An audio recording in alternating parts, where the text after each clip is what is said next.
Augmentation de piratage crypto en 2024, 2,2 milliards dérobés en 303 incidents. Donc en effet, plus on va avancer dans les années, plus il va y avoir de plus en plus d'arnaques, de hacks et d'idées pour voler les cryptos des gens. Les hackers spécialisés en crypto-monnaie ont été particulièrement actifs en 2024. Les experts en cybersécurité préviennent que les avancées continues en intelligence artificielle pourraient ouvrir de nouvelles failles en 2025. Ah oui, parce que comme je l'ai dit, chaque année, ça va être de plus en plus, à mon avis. Les pertes dues aux arnaques, piratages et exploits liés aux cryptos ont augmenté d'environ 21% par rapport à l'année précédente en 2024. Et les acteurs malveillants se sont particulièrement concentrés sur les services centralisés et les clés privées, selon les entreprises de cybersécurité. Certains des experts mettent en garde contre l'impact croissant de l'intelligence artificielle et les vulnérabilités liées à l'informatique quantique, qui pourraient aggraver la situation.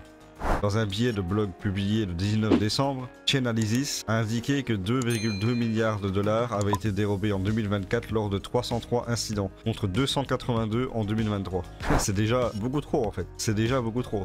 Alors que normalement, ça devrait être normalement quasiment inviolable. Tant il y a toujours des failles de sécurité et comme il le dit, avec l'intelligence artificielle, on arrive de plus en plus à aller chercher des vulnérabilités. Je pense qu'à un moment donné, il va falloir faire quelque chose contre ça parce que ça commence à devenir problématique. Moi, je dis ça comme ça, mais on pourrait peut-être se tourner vers Telegram, parce qu'il me semble que Telegram n'a jamais été hacké depuis sa création. Le gars qui a créé le système de sécurité, apparemment il est inviolable. Pour l'instant, il n'y a toujours personne qui a réussi. De ce que j'ai entendu, alors je peux me tromper, faudra vérifier, mais il me semble que normalement Telegram paraît pas mal. Il est intéressant de noter que l'intensité du piratage crypto a changé vers la moitié de l'année, a-t-il expliqué, précisant que la valeur cumulée volée dans les 7 premiers mois de 2024, 1,58 milliard de dollars, représentait 72% du montant total volé cette année. Et ici on a un graphique de la valeur totale volée dans les piratages de crypto et donc de piratage. Donc on voit qu'on a ici en 2015, 2016, 2017, 2019 et 2020, c'était pas ouf. Ah, c'était vraiment pas ouf. Par contre en 2018, on a eu un gros pic, puis après ça s'est calmé, et là par contre à partir de 2021, c'est complètement 2021, 2022, pendant le gros bull run, ici 2023 et 2024, c'est encore plus bas que 2021 et 2022, mais je pense que 2025 à mon avis, ouais, ça va pump. Le secteur de la finance centralisée a été particulièrement touché, enregistrant une augmentation de près de 1000% des incidents d'une année sur l'autre, a déclaré à Cointelegraph la société de cybersécurité Web3 Cyvers. Les investisseurs institutionnels et les firmes financières traditionnelles ont commencé à reconsidérer leur position sur les cryptos cette année, mais beaucoup les considèrent toujours comme un investissement risqué. Je pense que pendant pas mal d'années, ça va encore être un investissement risqué, à mon avis. Je pense que les gens ne sont pas encore prêts à considérer que les cryptos pourraient être un investissement sur le long terme. Et puis c'est normal, il y a tellement de volatilité que pour le moment, c'est trop risqué. Enfin, c'est trop risqué pour être quelque chose de stable. Parmi les plus grands exploits de l'année ciblant les exchanges centralisés figuraient les piratages de l'exchange indien Wazirs en juillet, qui ont entraîné des pertes de 235 millions de dollars, et de l'exchange japonais DMM, qui a perdu 305 millions de dollars en bitcoin, lors d'un piratage de clés privées en mai. Alors personnellement, je connais pas ces exchanges-là.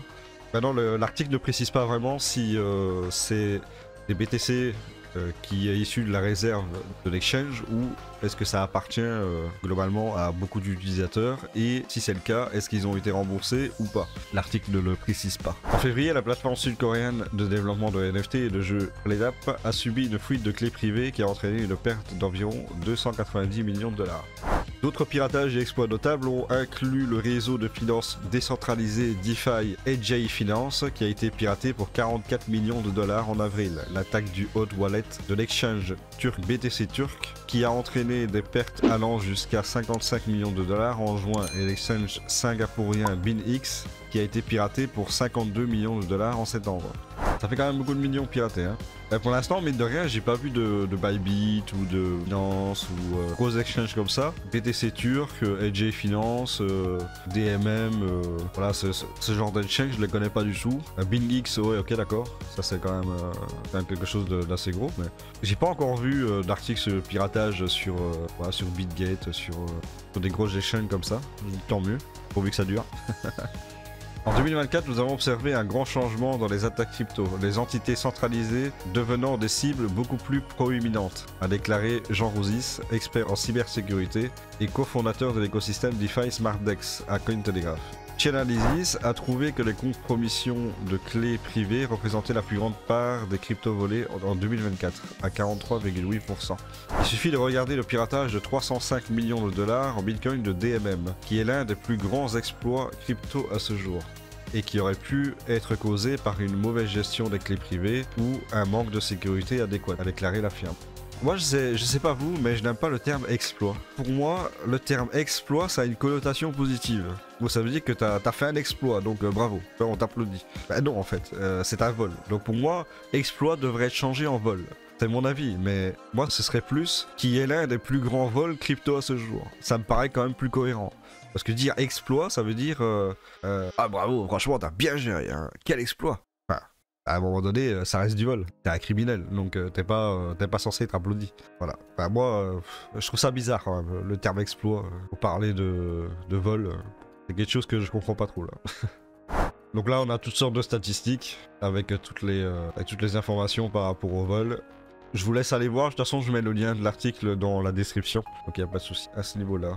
Outre ces catastrophes qui ont fait les gros titres, il y a eu des centaines de petits piratages et arnaques cette année, allant du pig butchering et des faux airdrops aux attaques par échange de cartes SIM. Alors c'est vrai que des petites arnaques et des petits piratages, il y en a vraiment partout. Enfin, des scams, il y en a vraiment partout. Il faut faire super attention, déjà ne rien signer. Si c'est pas quelque chose que vous avez compris, si c'est pas quelque chose que vous avez voulu. Si vous voyez des petites cryptos qui sortent de nulle part dans votre portefeuille et que vous voyez que ça représente une grosse somme d'argent, c'est forcément une arnaque.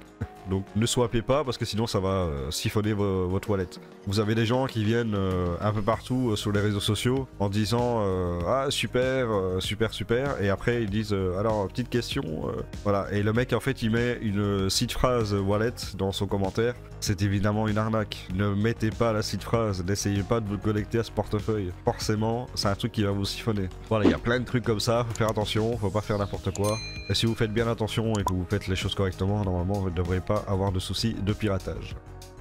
Du coup l'article est un peu long, donc je vous laisse le terminer. Je vous mets le lien dans la description si j'ai pas envie de faire une vidéo beaucoup trop longue. Donc n'hésitez pas à aller voir. Dans tous les cas, chaque année, ce sera à mon avis de pire en pire. Surtout avec l'intelligence artificielle, ça va compliquer encore plus les choses. Mais bon, voilà, faut vivre avec, faut faire très attention. Voilà, bon, il y a des piratages où on ne sait rien faire. Par exemple, des exchanges où vous avez votre argent qui se fait pirater et que bah, du coup vous perdez votre argent, ça malheureusement. Mais moi personnellement, je pense que c'est la plateforme qui se fait pirater qui est responsable. Donc c'est elle qui doit rembourser. Si elle refuse de vous rembourser, personnellement, c'est une plainte au tribunal. Parce que je suis désolé, c'est la plateforme qui est responsable. S'il y a une faille de sécurité dans la plateforme, bah, c'est ceux qui ont créé la plateforme qui sont responsables de cette faille. C'est pas l'utilisateur qui vient avec son petit wallet. Voilà, donc on va parler rapidement du Bitcoin. Alors qu'est-ce qui se passe sur le Bitcoin actuellement? Eh bien, nous avons eu une grosse chute. Enfin, grosse chute. On a quand même perdu une quinzaine de pourcents, je crois. Ouais, 15%, 16% sur le BTC. Et là, on voit qu'il a clôturé un petit peu en positif. Si on regarde ici, il a complètement ravalé la bougie baissière. Et là, il essaie de réintégrer le canal. Alors, pour l'instant, c'est encore un petit peu tôt pour affirmer qu'il va réintégrer le canal et aller chercher les plus hauts vers 120 000, 125 000 $. Mais, en tout cas, c'est quand même positif.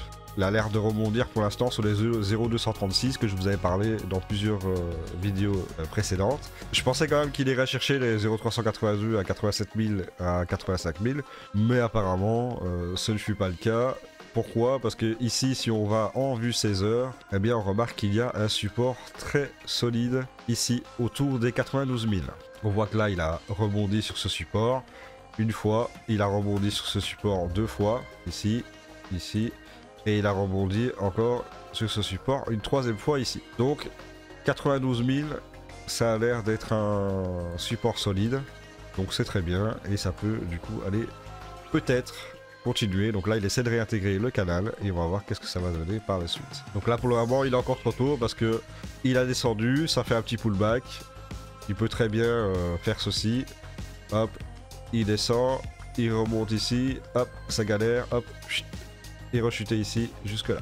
Ça peut très bien faire ça, premier scénario ou deuxième scénario, ça fait ça, hop, ici, et ça remonte. Chercher des plus hauts et un nouvel ATH. Affaire à suivre comme on dit. La Bitcoin dominance Qu'est-ce que je vous avais dit hier? Je vous avais dit que ça allait baisser et que les alcools allaient respirer. On voit à droite qu'on a les alcools qui commencent à respirer. Et je vous avais dit que la Bitcoin dominance allait pas aller chercher des 60%, etc. et que ça allait baisser parce que les alcools étaient en survente complet. Je savais que les alcools allaient commencer à remonter. Alors je pensais quand même que le BTC allait prendre le week-end pour baisser un petit peu. Et les alcools aussi, mais apparemment dès le samedi, hop, ça remonte un peu plus tôt que je ne le pensais. Mais en tout cas, la Bitcoin dominance baisse, et ça c'est très bien. Elle était montée à 59,93 et elle est descendue jusqu'à 58%. Voilà, et je pense qu'elle devrait peut-être continuer à descendre ou aller chercher le bas du canal ici. Hop, il va aller chercher le bas du canal, puis remonter, et puis redescendre. Et à un moment donné, boum, ça va tomber. Quelque chose comme ça. Le Total 3 remonte, et il remonte parfaitement sur les 0,5, je vous en avais parlé hier, puisqu'en direct il poussait pour aller chercher les 0,5, et là regardez, il remonte parfaitement sur les 0,5, il a réintégré le canal, et là il devra aller chercher les plus hauts. Donc pour moi là, c'est parti pour les altcoins, on devrait avoir une nouvelle poussée haussière, donc c'est super cool à ce niveau-là. Ça a quasiment repris... ouais, 200 milliards de capitalisation, boum. Notamment grâce à la statistique d'hier. Je vous avais dit que la statistique, je m'en foutais, mais en fait non. C'est ce que j'avais pas bien vu, j'ai lu trop vite. Mais la statistique de l'inflation était super importante. Et c'était une statistique qui a été positive, donc entre guillemets, ouf, ça a sauvé un petit peu la situation. Alors du coup l'alcool season était descendue à 46, elle remonte à 53. Donc là ça devrait remonter avec en même temps que le Total 3. Et au niveau du top 50 performance, eh bien c'est à peu près pareil qu'hier, sauf qu'on a un petit peu moins de négatifs, vu que les alcools reprennent un petit peu de couleur, donc c'est parfait à ce niveau-là. Rien à dire de plus. Il n'y a pas non plus d'émission de token, donc on va pas tergiverser plus longtemps. En tout cas, merci d'avoir regardé cette vidéo. N'hésitez pas à vous abonner, à liker, commenter, à rejoindre mon Telegram, lien dans la description. Et je vous dis à la prochaine pour une nouvelle vidéo. Ciao à tous!